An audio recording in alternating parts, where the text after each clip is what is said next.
La justice est passée. Libération a le droit de dire que Jordan Bardella est un assistant parlementaire fantôme, a annoncé le quotidien ce vendredi 21 mars.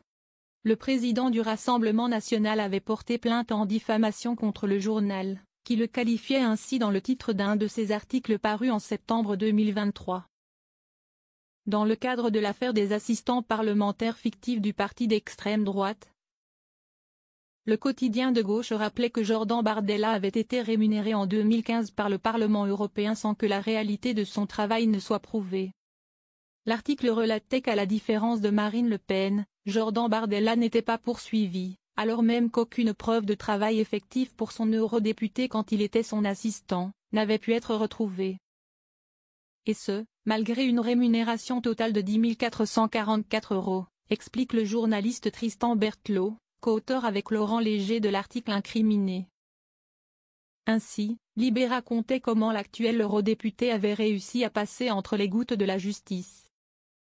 Au contraire de 13 autres anciens assistants parlementaires inquiétés par le ministère public, son nom à lui ne figurait nulle part. Il n'a d'ailleurs été convoqué ni par la police ni par les juges. Mais malgré un passage dans l'équipe de l'ex-député européen Jean-François Jalc, personne ne se souvient l'avoir vu travailler. Son travail était alors qualifié de plus que discret. Un article inattaquable, très bien écrit. Lors du procès qui s'est tenu en janvier au tribunal judiciaire de Paris, l'avocat de Jordan Bardella a eu toutes les peines du monde à justifier du caractère diffamatoire de la plainte.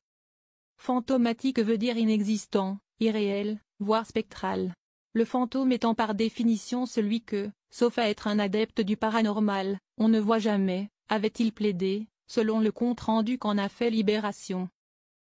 De la même façon, il s'était insurgé contre l'emploi de l'expression entre les gouttes, estimant que sa connotation négative nuisait à la bonne compréhension du titre.